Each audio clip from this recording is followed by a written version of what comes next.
পিঠা পিঠা পিঠা চলেন আজ দেখি এই পিঠা কিভাবে বানানো যায়। এই যে দেখেন কড়াইয়ের মধ্যে আমি অনেকগুলো পেঁয়াজ নিয়েছি, পেঁয়াজ ভাজবো এগুলো। আমার মা একটা একটা করে হচ্ছে গরম মশলার দানা মশলাগুলো দিচ্ছিল পেঁয়াজের মধ্যে। এই পেঁয়াজগুলো আমি একটু লাল করে ভেজে নেব।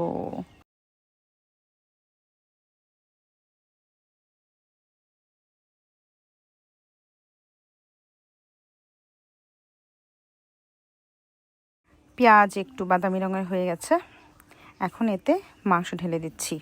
এখানে মুরগির মাংস ব্যবহার করা হয়েছে। এখানে একটা মুরগি ছিল, মুরগি প্রথমে কেটে ওগুলোকে লবণ আর হলুদ দিয়ে সামান্য সিদ্ধ করে তারপর ওগুলোকে হাড় থেকে আলাদা করে এভাবে ম্যাশ করে নিতে হবে। মানে একটু শক্ত শক্ত থাকবে, ওরকমভাবে একদম ভর্তা না, যাই হোক এই যে দেখছেন এরকম।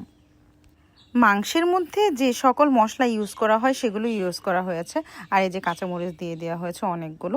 এখন এগুলোকে উল্টে পাল্টে মিশিয়ে আরও কিছু তেল ঢেলে তারপর এগুলোকে ভাজতে হবে ভালো করে, মোটামুটি একটু ভালো করে ভাজতে হবে। তাহলে আমি ভাজি, আপনারা দেখেন।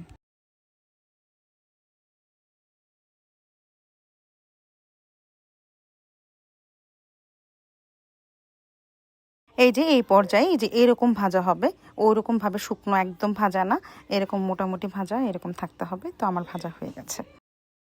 শুধু মাংসের পিঠাই না, সাথে হচ্ছে নারিকেলের পিঠাও বানানো হচ্ছে। এই যে কবিতা এই নারিকেলগুলোকে এভাবে পাক দিয়ে নিচ্ছে গুড় দিয়ে। আর ততক্ষণে আমি এই যে মাংসের পিঠার জন্য ডোটা বানিয়ে নিচ্ছি। এখানে হচ্ছে চালের গুঁড়ো আছে না, ওগুলো হচ্ছে পানিতে সিদ্ধ করে এই ডোটা বানানো হয়। এই যে আমি পানি দিয়ে আস্তে আস্তে করে এই ডোটা বানিয়ে নিচ্ছি, একটু শক্তির কাজ আর কি। এই যে আমার ডোটা একদম রেডি। এখন দেখেন কিভাবে পিঠাটা বানানো হয়। আমি হচ্ছে এইবার যেটা হচ্ছে সহজ বানাতে ওটাই বানিয়েছি, অন্য কোনো শেপ দিইনি। তো দেখেন যে আমি এবার কিভাবে বানিয়েছি। এই যে আমার বড় বোন রুটিটা বেলে নিচ্ছে প্রথমে। এখন এই পর্যায়ে যে ছুরি দিয়ে দুভাগ করছে, এখানে এক একটা ভাগ হবে এক একটা। আর এই যে অরিন ভাবি উনি এখন পিঠার শেপ দিবে, এটাতে মাংস ভরে তারপরে হচ্ছে এটাকে একদম সিল করে দেবে। দেখেন কিভাবে করে।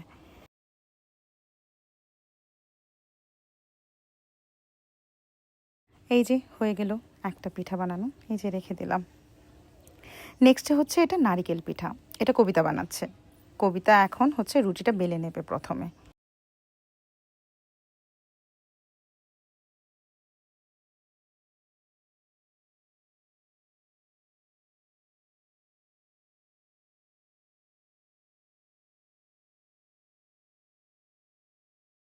রুটিটা বেলা হয়ে গেছে, এখন এর মধ্যে নারিকেল পুড়ে নিচ্ছে।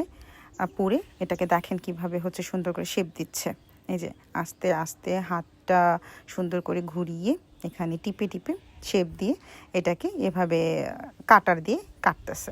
এই কাটার দিয়ে কাটলে কি হয়, সাইডে সুন্দর হচ্ছে ডিজাইন হয়ে যায়। এই যে একটা পিঠা রেডি। কবিতা হচ্ছে বয়সের আন্দাজে ও ভালোই পিঠা বানাতে পারে, শুধু পিঠা না, ও সব কাজে অনেক পটু। সব হাতের কাজ অনেক সুন্দর।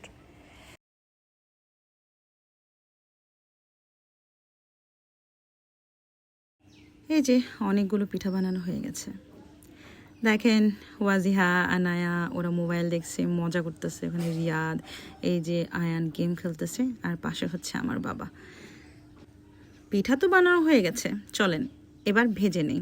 আমার মা কড়াইয়ের মধ্যে তেল ঢেলে যে একে একে সবগুলো পিঠা দিচ্ছে।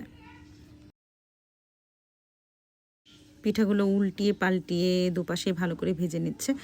একেবারে মচমচে না, আমি মচমচে ওরকমভাবে পছন্দ করি না, একটু নরম থাকলে এটা ভালো লাগে বেশি।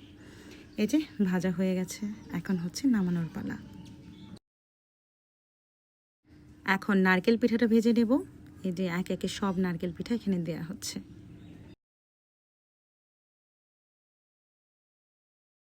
এটাকেও সেম প্রক্রিয়ায় এপিট ওপিট করে ভেজে নেওয়া হবে।